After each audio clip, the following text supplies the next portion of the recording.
Bismillah. Assalamualaikum warahmatullahi wabarakatuh. Alhamdulillahi rabbil alamin. Wassalatu wassalamu ala ashrafil anbiya'i wal mursalin wa ala alihi wa sahbihi wa man tabi'ahum bi ihsanin ila yaumiddin. Amma ba'd.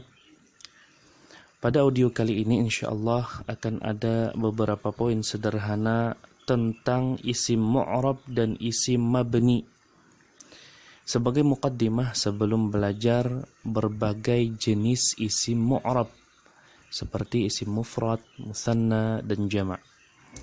Semoga Allah Subhanahu wa taala memudahkan dalam memahaminya. Kita perlu mengenal beberapa istilah, di antaranya i'rab, bina, kemudian mu'rab dan mabni. Yang mana semua istilah ini, i'rab lawannya bina, mu'rab lawannya adalah mabni. Semua istilah ini berhubungan erat dengan kondisi akhir kata. I'rab secara istilah adalah dampak berupa perubahan di akhir kata yang dikarenakan oleh amil atau penyebab tertentu. I'rab adalah sebuah dampak. Dampaknya bagaimana bentuknya? Bentuknya berupa perubahan di akhir kata. Apa penyebab perubahan di akhir kata itu? Penyebabnya adalah amil dalam bahasa nahwunya. Kalau kita terjemahkan, amil itu adalah penyebab tertentu. Atau bahasa lainnya, i'rab adalah adanya perubahan di akhir kata karena adanya penyebab tertentu. Kita kalau ingin sederhanakannya seperti itu. Adanya perubahan di akhir kata karena adanya penyebab tertentu. Itu i'rab. Adapun bina, dia adalah lawan dari i'rab.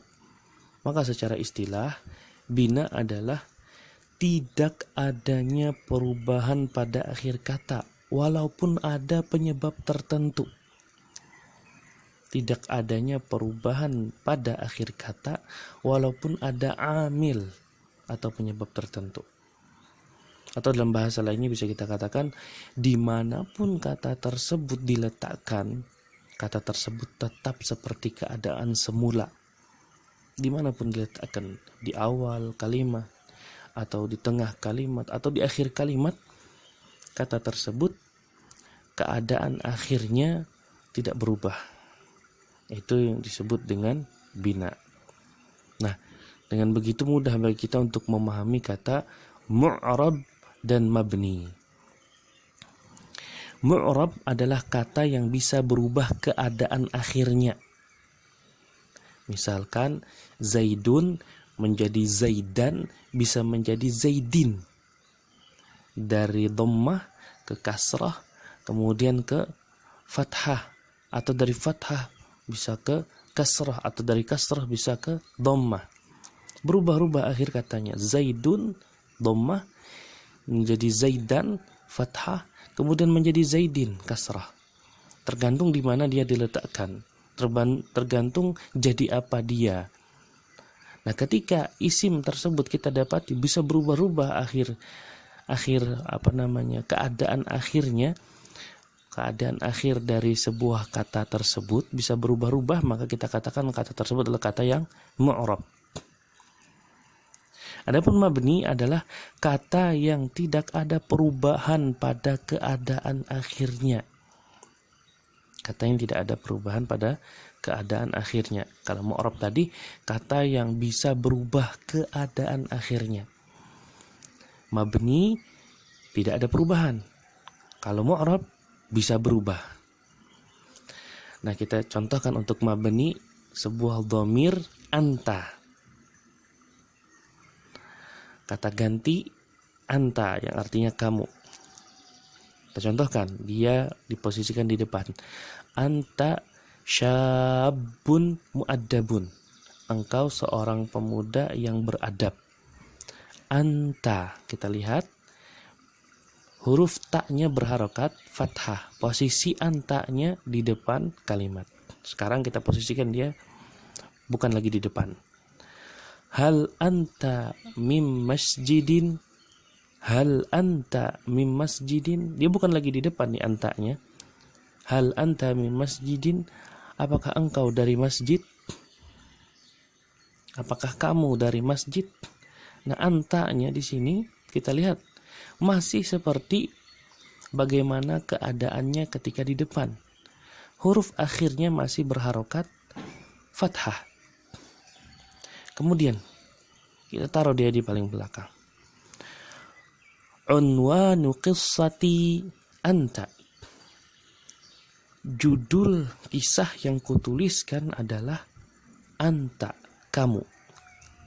Lihat, posisinya sudah paling belakang, tetapi antaknya, harakat huruf terakhir pada kata anta tetap saja berharokat fathah. Inilah gambaran sekilas tentang keadaan sebuah kata yang mabni.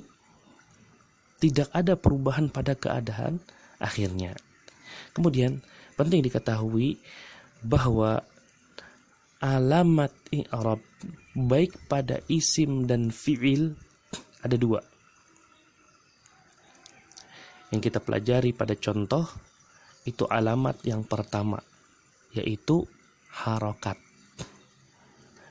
Harokat fathah, kasrah, dhamma atau sukun. Ya. Kemudian ada alamat yang kedua berupa huruf. Ya, berupa huruf. InsyaAllah nanti akan kita pelajari mana yang berharokat,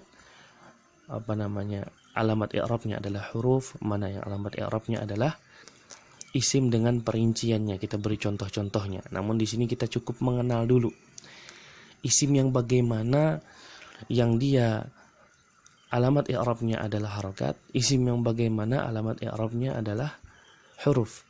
Kita insyaallah akan belajar 9 macam isim mu'rab. 9 macam isim mu'rab. Dari 9 macam itu ada 6 isim mu'rab yang harokat, yang alamat i'rabnya adalah harokat. Isim mu'rab tersebut adalah yang pertama isim mufrad, yang kedua jamak muannats salim, yang ketiga jamak taksir, yang keempat isim maksur, yang kelima isim mangkus, yang keenam al-ismul ladzi la yansarif. Ya. 6 isim ini alamat i'rabnya adalah harakat. Kemudian kita akan belajar juga musanna, jamak mudzakkar salim, dan al-asma al-khamsah. 3 isim ini alamat i'rabnya adalah huruf. InsyaAllah akan datang perinciannya. Semoga Allah Subhanahu wa taala mudahkan untuk senantiasa istiqamah dalam belajar. Wassallallahu ala nabiyyina Muhammadin wa ala alihi wa sahbihi wasallam. Wassalamualaikum warahmatullahi wabarakatuh.